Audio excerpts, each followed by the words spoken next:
Serbisch, Serbisch Bosnian. Ne. No. Diese Serbisch. This Serbisch. Habe Muslim, haben aber nicht viele. Diese. Muslim. Ja, hier, aber na Potočare alle Muslim. Potočare Muslim. Here Serbisch. Halbe, pola. Halbe. Ja, halbe. Serbia. Ja, Serbia. Scheiße. Jebemo majku, mutu, fik mu mutu. 2-3 kilometar und gerade 2 kilometar. 2 kilometar. 2 kilometar Granze. Okay. Hvala. Ajde, selam. Hvala.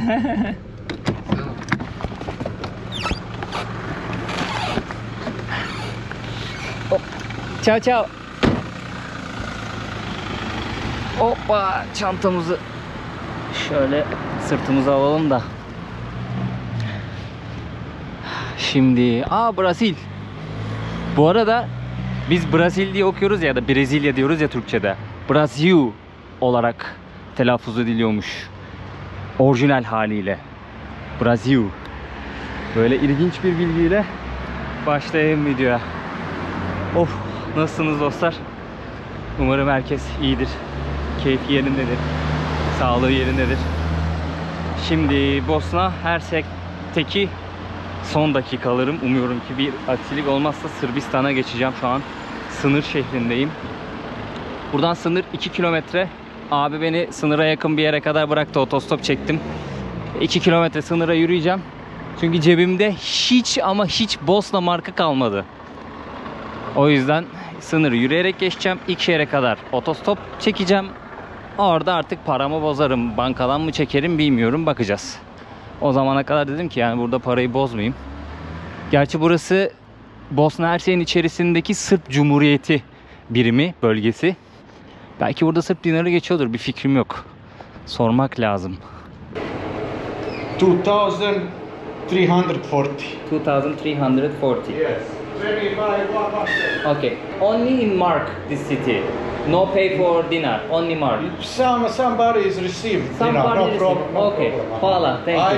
Goodbye. Bye bye. Thank you. Hvala. And have a nice trip. Thank you so much. Şöyle bir tane şansıma exchange office açıkmış da. Şimdi sınıra gideceğim. Otobüs yokmuş. Abi dedi taksiye bin dedi. Ama sınır yakın, bir şansımı yürüyerek deneyeyim oradan. İlk şehir çok uzak gözükmüyor. Otostop belki işe yarar. Dur. Dayı. Benim dayı. Dur. Ajmo na granice, ja. Granica. Okey. Ajde. Sınıra götürüyor beni, sağ olsun ya. Granice, ja, 2 kilometri. Hvala. Dayı almıştı beni ilk otostopta şehre kadar getirdi. Şimdi sınıra kadar götürüyor. Dedim 20 euro ne olur ne olmaz bozdurayım, şey yaparım. Hani cebimde dursun, Sırp dinarı dursun. Hepsini bozmak istemedim lan, bir de girişte sıkıntı yaşarız, almaz mı almaz. En azından burada bazıları kabul ediyormuş Sırp dinarı. Yemek yerim, bir şeyler yaparım. Ya da abi açık olursa değiştiririm ondan. İyi oldu. Aslında iyi de kur vermişti ya. Yüzü bir an bozayım diye düşündüm de. Ama neyse. 3 aşağı 5 yukarı aynı.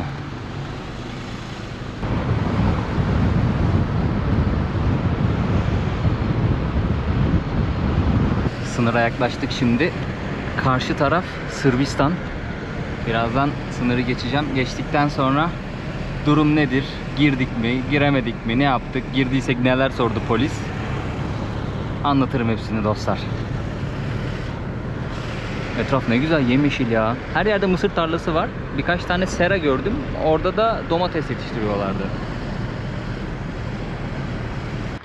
Şu karşıdaki köprü sınır. Şimdi burada önce Bosna polisine gideceğim. Ülkeden çıkış yapacağız. Hemen köprünün karşısında da Sırp polisi varmış. Oradan da ülkeye bir aksilik olmazsa giriş yapacağız. Hadi bakalım. Abi 2. Dünya Savaşı filmlerinde bazen böyle sınır geçişleri bir şeyler oluyor ya. Tam ona benzedi. Rehin takası gibi, yemin ediyorum ha. Böyle garip bir köprü. Eski bir köprü. Baksana. Eski köprüde sanki rehine takası yapacağız. Polis geri gönderdi beni. Bu sınırdan sadece Sırplar ve Boşnaklar geçebiliyormuş. Ve araçla geçiş varmış. Buranın yakınında bir tane daha sınır var dedi. Oraya gitmen gerekiyor dedi. Şimdi oraya doğru yürüyorum. Ulan araç alsa bari ya. Orası baktım haritadan. Ya, yakın da yürüyerek bu sıcakta hiç gerek yok. Şu an meşhur Dirina Nehri'ne bakıyoruz dostlar. Bu arada baktım ben diğer sınıra. Yakın dedim ama 6 kilometre gözüküyor. Dayı al beni be. 6 kilometre gözüküyor ya.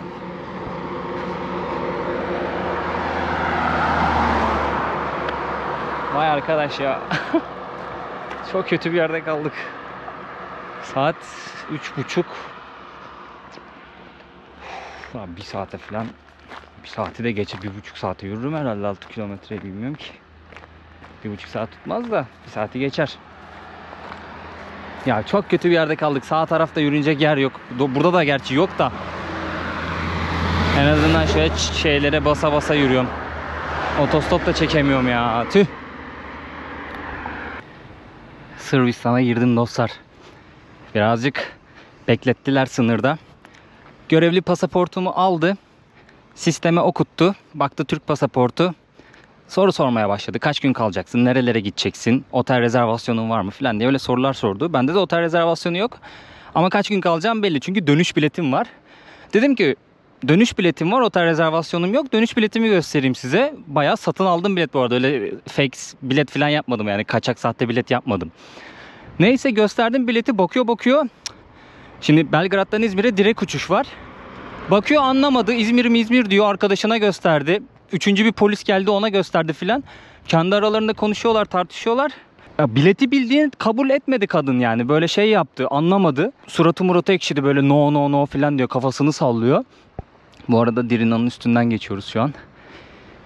Neyse dedim ya ödenmiş uçak bileti dedim. Hani daha ne göstereyim sana, ülkeden çıkacağım yani, kalacağım gün sayısı belli artık. Bir de öyle bir biletti ki o. Bir tek o güne indirim vardı biletlerde. O gün ucuzdu, diğer günler pahalıydı. Ve benim de param artık bitmek üzere. Mecbur ben geriye çektim Balkan seyahatimi. Yoksa ben biraz daha kalacaktım burada. Yani Bosna'dan da bu kadar erken çıkmayacaktım. Sırbistan'da da bir tık fazla kalmayı planlıyordum. Zaten planımı geri çekmişim. Biletimi bile almışım. Böyle bir caz yaptı kendi kendine. Daha sonrasında bir şey oldu, mühür bastı. Arkadaşına, 3. polise verdi pasaportu. O gitti. Pasaportu aldı gitti. Sonrasında bana bir form uzattı. Kalem bıraktı önüme. Dedi ki bunu doldur. Türkçe yazıyor formda bu arada. İşte neden geldin? Kaç gün kalacaksın? Nereleri gezeceksin? Tanıdığın var mı? Böyle 1000 tane soru. Ondan sonra doldurdum formu hemen hızlı. Uçak biletimin olduğu güne kadar kaç günse saydım. İşte kaç gün kalacaksın yazıyor ya. Artı bir günde ekledim, hani ne olur ne olmaz bunlar. Bazen çünkü Güney Amerika'da şeye şahit olmuştum. Mührü basıyor, altına mesela benim 90 gün gezme hakkım var.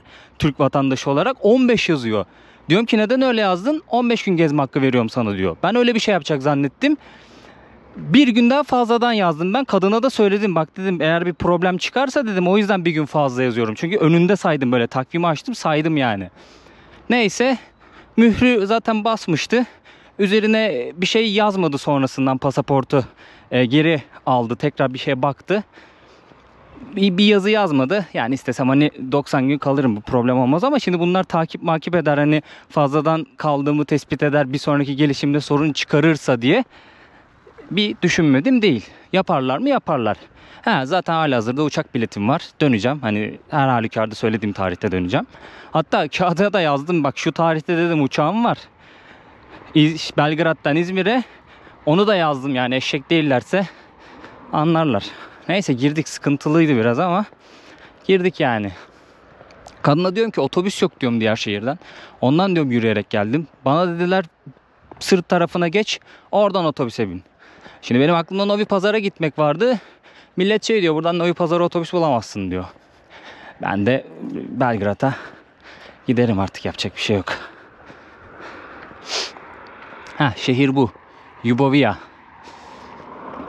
3. gelen polis genç bir kızdı. Büyük ihtimalle benle filan akrandır. Biraz İngilizce biliyordu. O söyledi, dedi git sağa dön dedi. Sonra soldan otobüs terminali var. Belgrad'a otobüs bulursun dedi. Sırbiya. Girdik bakalım. Ya burası Avrupa'ya açılan kapı şimdi. Bir şey de diyemiyorum. Bizimkiler gelip kaçıyordur buradan. Kendince o da önlem alıyor. Keza Bosna'da öyle. Normalde o önlem alıyordu. Bakma biz kolay girdik. Şey çizmişler. Gülen yüz yapmışlar. O yüzden. Ama şimdi birkaç tane mühür var. Balkanları gezdiğim belli yani. Pasaporta baksa, tipime baksa, dönüş biletim var. Hiç gerek yok aslında bu sorguya, anladın mı? Birazcık 2-3 tane düzgün soru sorsa zaten anlayacak gezdiğimi de işte. Tribe giriyor bazen polisler. Arka tarafta kaldı sınır.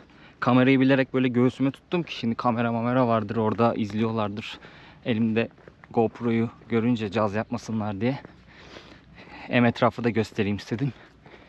Öyle geçtim sınırı. Bu seyahatimde ilk defa yürüyerek geçtim bir sınır.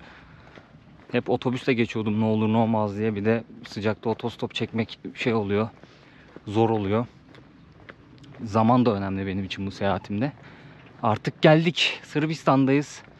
Balkan seyahatimdeki son durağım. Sırt çantalı gezgin olarak seyahat hayatıma başladığım ilk ülke. YouTube'a başladığım ülke Sırbistan'dayız. Çok başka bir kapısından girdim ülkeye ama neyse, Belgrad'da gezimize başlarız bir aksilik olmazsa. Şimdi oraya kadar yolumuz var.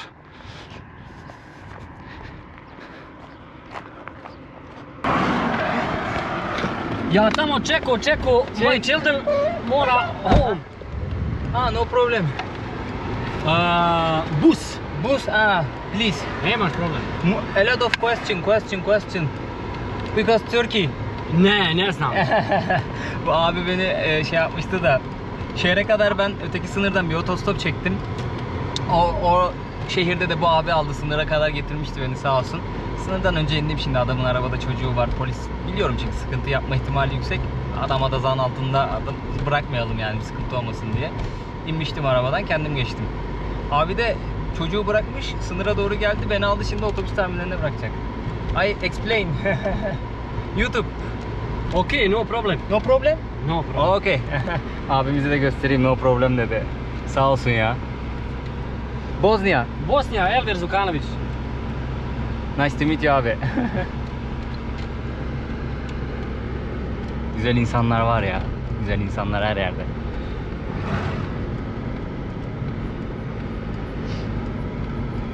Bura küçük bir şehir.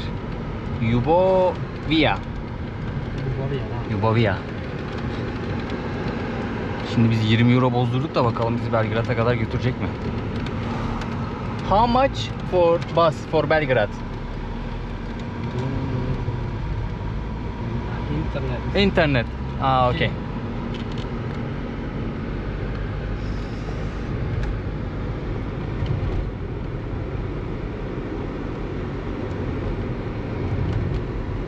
Abi.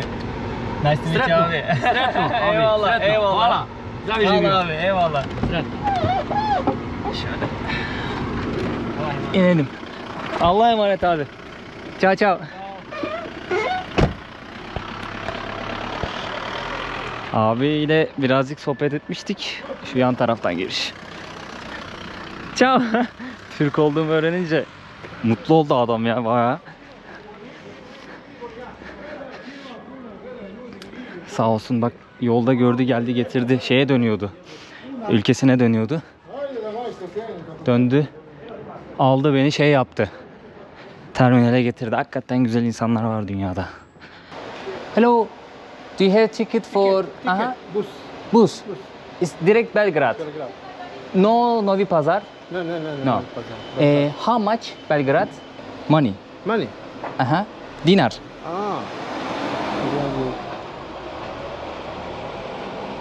Dinar. Da, Okay. 1300. Ya da 300.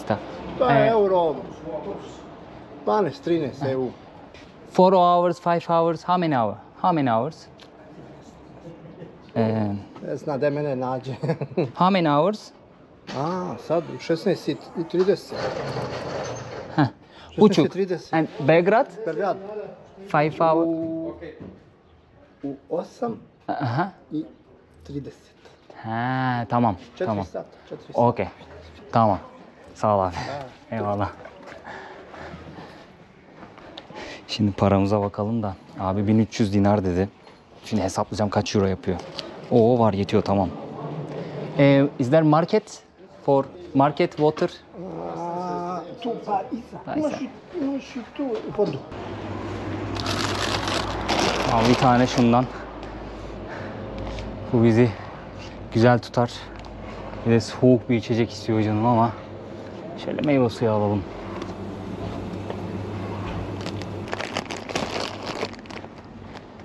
Stravo. Şöyle 1000 versem olur mu ya? Okey. Hvala. 500, 600, 800, okey. Hvala. 15 dakika sonra kalkacak otobüs. İyi oldu vallahi ya. Kendime bir patlamış mısır bir de meyve suyu aldım. Patlamış mısır tutar. Güzel olur. Şimdi ne kadar dedi abi? 1300 Sırp dinarı dedi. O da 11 euro yapıyor. Belgrad'a gidecek olan otobüs bu. Vallahi 7.30-8'de varacak dedi yanlış anlamadıysam ama bakalım artık. Oh, iyi oldu ve yakaladık. Bir tek Belgrad'a var, başka bir yere yok. Kiril alfabesiyle böyle yazılıyor Belgrad. BG plaka da Sırbistan'da Belgrad'a ait. Terminal burası. Vallahi otobüs olsaydı Novi Pazar'a gidecektim. Ama bir gidelim Belgrad'a. Bakalım. Belki bir Novi Pazar seyahati planlayabilirim. Çünkü biraz uzakta kalıyor. Şu an buradan daha yakınım aslında Novi Pazar'a. Ben buradan oraya gidiş daha kolaydır diye düşünmüştüm. Çünkü yakın. Gerçekten yakın. Ama Belgrad tabii başkent ve en büyük şehir olduğu için buradan oraya daha çok otobüs vardır. Lastra. Lazarevac diyor.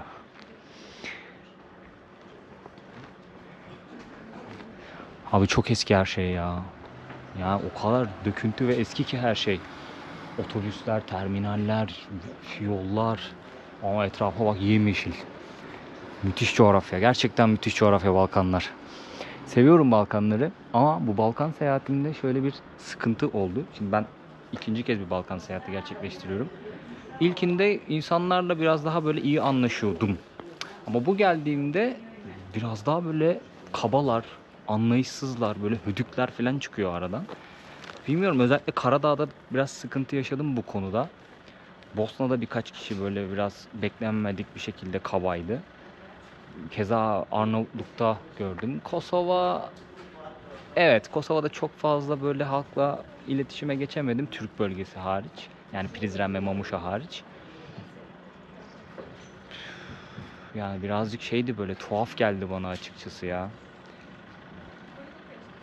İlk seyahatimi hatırlıyorum Balkanlarda, böyle otostopla falan gezmiştim. İnsanlar durmuştu, almıştı. Çok kolaydı otostop yani. Çok rahat insanlarla sokakta koli bileklik sattığım için. Belki onun da bir avantajı vardı, bilmiyorum. Rahat iletişim kuruyordum insanlarla ve sıcakkanlılardı. Herkes yani. Tabii problemler illaki yaşamıştım. Ama bu seyahatimde çok daha göz önüne çıktı yani benim açımdan. Neyse bakalım. Başladık Sırbistan'a, bakalım burası nasıl geçecek. 3. Hvala. Hvala. Idem. Ti ideš, a? Ja idem. Do you speak Turkish? Yes, I speak Turkish. You? I speak Turkish. Biliyor musun Türkçe? Biliyorum tabii ki de. Aa, nasılsın? İyiyim, sen nasılsın? İyiyim, ben de teşekkür ederim. Burak, Ben Yelena. Yelena, memnun oldum. Yelena. Nasıl öğrendin? Ben dersleri çalıştım. Ders çalıştın. Dizilerimiz çok güzel. Diziler. Ha, oradan. Ben de bayılırım. Teşekkür ederim. Dersleri de çalıştım. Seviyor musun Türkçeyi? Bayılırım. Hatta Türkiye'de aşık oldum. Aa, çok güzel. Evet, orada arkadaşım var. Burada mı yaşıyorsun? Burada yaşıyorum, evet. Ha, güzel, güzel. Ben de şimdi Belgrad'a gidiyorum. Otobüsü bekliyorum da telefonumu şarj ettim. Ha, şansa bak ya. Bitti ya. Evet. Çok şanslısın gerçekten. Evet. Maşallah. Teşekkür ederim. Maşallah da öğrenmişsin ya. Evet. Öğrendim tabii ki de. Gidiyor musun sen de Belgrad'a? Yok, ben pazartesi günü gideceğim. Pazartesi günü gideceksin. Evet, Belgrad'a gideceğim, iş başlayacağım. Aa, yanında. çok güzel, hayırlı olsun. Teşekkür ederim. Sağ ol. Çok memnun oldum. Ben de. Türkler çok güzel, çok iyi yiyorlar orada. Ben bir kafede çalıştım, bir Türk geldi. Bir de ben söyledi bana, çikolata mı istiyorsun yoksa espresso istiyorsun? Ben anlamadım. Çöz yani, söyle ne istediğini belli et ya. Söylemeyeyim bilmiyorum. İngilizce mi Türkçe karıştık biraz ama... Çok güzel Türkçe konuşuyorsun ama bu arada. anlaşmayı becerdik. Güzel, güzel. Gayet güzel konuşuyorsun bu arada ya. Teşekkürler. Öğrendim ya. Herkes çok şaşkın gibi, deliymiş, mayaklı gibi bakıyorlar bana. Ben Ama çok zor Türkçe o yüzden. Evet, zor gerçekten. Bir de sizde Kiril alfabesi var, bizde Latin. Evet, bir de tek sesle konuşuluyor. Doğrudur. Evet, ama çok zor. Bayağı. Ve çalışsam çok uzun sürer. Evet. Ben çok uzun tutamadım. Öğrendim çok çabuk. İyi öğrenmişsin ama. Valla çok güzel konuşuyorsun. Şaşırdım ya. Çok şaşırdım valla. Hiç beklemiyordum biliyor musun? Mükemmel bir şey oldu değil mi? İnanılmaz. O zaman iyi yolculuklar. Çok teşekkür ederim. Çok memnun oldum. Ben de Kendine çok iyi bak. Sen de iyi bak kendine. Teşekkür ederim. Görüşürüz. Görüşürüz. İnşallah bir gün görüşürüz. İnşallah. Ama Tamam. Hadi görüşürüz. Bay bay.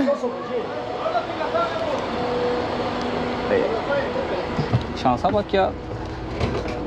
Benden daha güzel Türkçe konuşuyor kız. Neyse şöyle öne çökelim. Polisin bizi uyuz etmesinden sonra bu tanışıklık güzel oldu. Dediğim gibi iyi insanlar, nazik insanlar her yerde var. Baksanıza tere. Tişörtün rengi değişti. Ter kuruyunca böyle şey oluyor. Tuz var ya vücutta. Hemen beyaz beyaz izler çıkıyor baksanıza. Sucuk gibiyim, sucuk. Hareket ettik şimdi. Lan var ya, hiç aklıma gelmez burada küçücük şehirde Türkçe konuşan bir Sırp'la denk geleceğim yani. Çok ilginç ya. Bayılıyorum dedi Türklere. Türkçeyi de seviyormuş. Bizim kendi milletimiz kendini bu kadar sevmiyor. Oh, şöyle yaslanalım birazcık.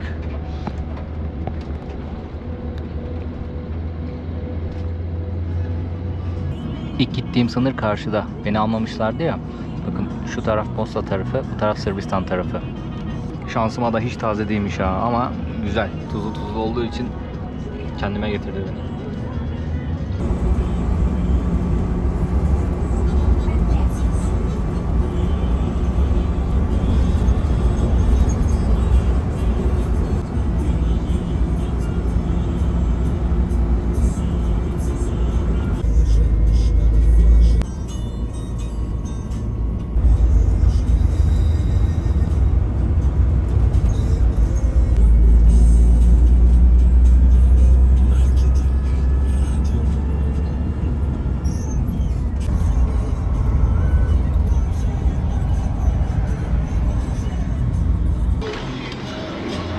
Hadi bakalım. Belgrad'a geldik.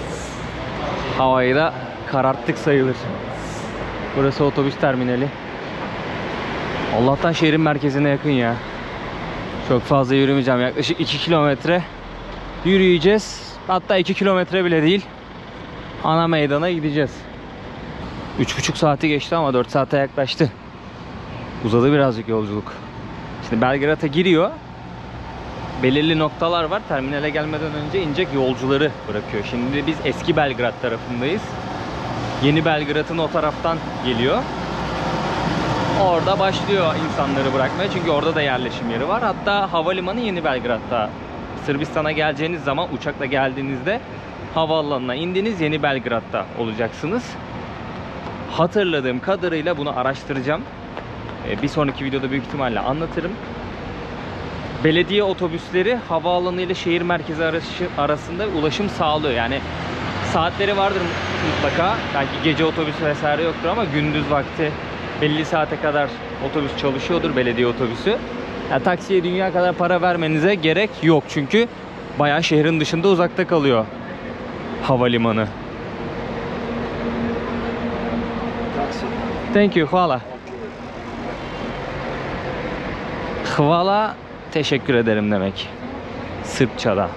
Birkaç farklı dilde aynı anlama geliyor. İşte Hırvatça, Sırpça, Boşnakça. Makedonca'da fala. Benzerlik var yani. Uzun insanlar memleketine geldik ya. Burada yaşayan kadın erkeği fark etmiyor. Uzun boylular arkadaş, iriler ya. Tabii kısalar da var da. Ha, şöyle göstereyim terminali. içeri taraftan şey yapabiliyorsunuz. Biletinizi alabiliyorsunuz. Ayın güzelliğine baksana. Tam dolunay değil gibi, dolunay gibi de çok emin olamadım. Belgrad'da o kadar çok gezdim ki o yüzden haritayı açmadan her yere gidebiliyorum yani rahatlıkla. Hatırımda kalmış. En son geldiğimde kıştı. Sağlam soğuk yemiştik burada. Yalnız da değildim. Uğur'u tanıyanlarınız vardır. Uğur Kola. Biz o zamanlar YouTube yapmıyorduk. Belgrad'da tanışmıştık. Sonra Türkiye'de seyahat ettik beraber. Dayı geçtim, sağ ol. Dostluğumuz devam etti. Daha sonrasında YouTube hayatımıza da Belgrad'da başladık. Sırbistan'da başladık. Bir sonraki videoda anlatırım, gösteririm hikayesini. Birazcık bahsetmek istiyorum. Uğur'u takip etmeyenler varsa bu arada mutlaka takip etsinler. O da YouTube'a ve sosyal medyaya içerik üretiyor. Güzel işlere imza atıyor Cardozo.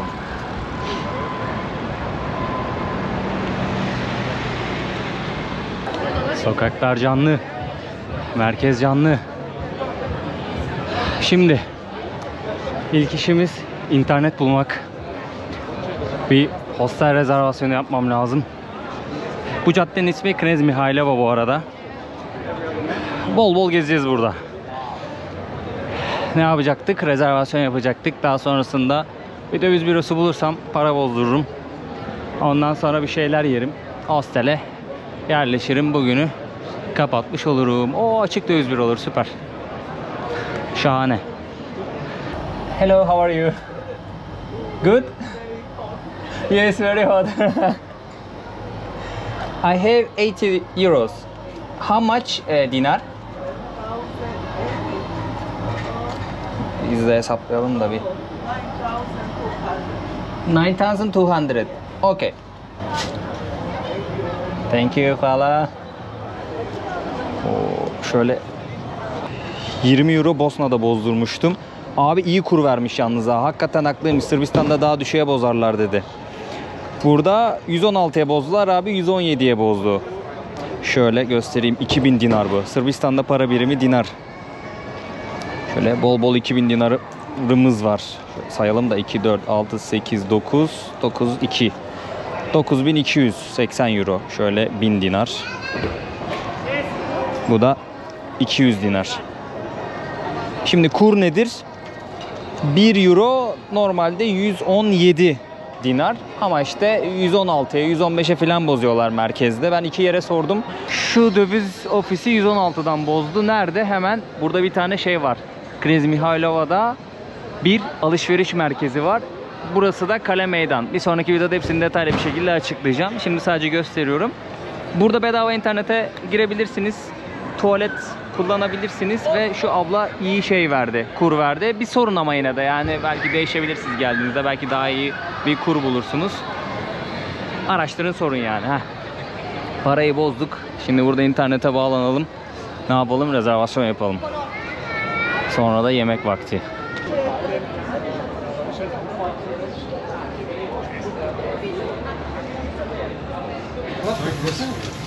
Hvala. Thank you. Okay, no problem.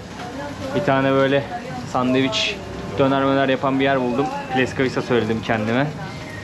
Hamburger arasına köfte, kıyma köfte gibi düşünebilirsiniz. Böyle bir de içine salata bir şey koyarlar. Burada da döner var. Şöyle göstereyim. Bir tanesi tavuk, bir tanesi domuz etinden yapılıyor. Hangisini istiyorsanız söylüyorsunuz dostlar. Fiyatlar buradan daha güzel gözüküyor. Aşağı yukarı 400 Sırp dinarına karnınızı doyurabiliyorsunuz. O da 3 euro civarı diyeyim ben size. Yani 2,5 euro ile 4 euro arasında burada bir şeyler yersiniz. Hatta yanına içecek de veriyorlar. Acıktım be. Vallahi acıktım. Hava da bayağı sıcak ya. İçerisi yanıyor ya. Çok sıcak. Abi şöyle kocaman bir hamburger yapıyorlar. Tadına bakalım hemen. Lezzetli. Dana etinden yapıyorlar Pleskavica'yı. Güzel oluyor. Haritada şu köşedeki binayı gösteriyor hostelim olarak. Bir gidelim çalalım bakalım kapısını. Ama size bir sonraki video göstereyim. Bu videoluk benden bu kadar olsun dostlar. Vallahi hiç beklenmedik bir şekilde Belgrad'a geldik. Sırbistan maceramız başladı. Her şey iyi, güzel. Ya şu sınırda artık Türk pasaportunu görüp de böyle tribe giren polisler olmasa daha çok mutlu olacağım yani. Belli de gezmeye gelmişiz. Tipimizden belli, halimizden, tavırlarımızdan belli, rahatlığımızdan belli. Yani bizim pasaportu görünce tribe girmesinler ya. İşte bir Avrupalı gelse bana bugün doldurttuğu formu doldurtmaz mesela. Bir Amerikalı gelse doldurtmaz. Bizi görünce ayrı bir tribe giriyor. Umarım bu problemler de çözülür, aşılır yani. Hoş şeyler değil açıkçası. Herkese doldursun. Amenna doldururuz yani. Form versin, dolduralım. Sorularına cevap verelim. Hiç sıkıntı yok benim açımdan. Yani gizleyecek, saklayacak bir şeyim yok. Ne için geldiğim belli, ne yaptığım belli. Nerelere girip çıktığım belli. Ama böyle garip bir gözle bakınca hoş olmuyor yani. Sanki kaçakçı muamelesi yapıyorlar. Hostel burası. Şöyle adını göstereyim bari. Stella di Notte. Gecelik 10 euroydu yanlış hatırlamıyorsam. Orada Hintli kardeşim de giriyor hazır. Ben de gireyim. Hostel no? Yes. Hostel. Perfect. Thank you.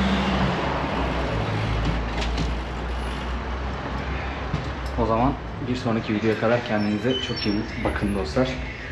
Bir sonraki video tahmin edebileceğiniz üzere Belgrad'dan olacak. O zamana kadar görüşürüz. Videoyu beğenirseniz, yorum atarsanız ve abone olursanız çok sevinirim. Adios amigos. Bunu da 100 dinara aldım. Yaklaşık 1 euro yapıyor. Ciğerim yanmış. Güzelmiş ama bayağı beğendim.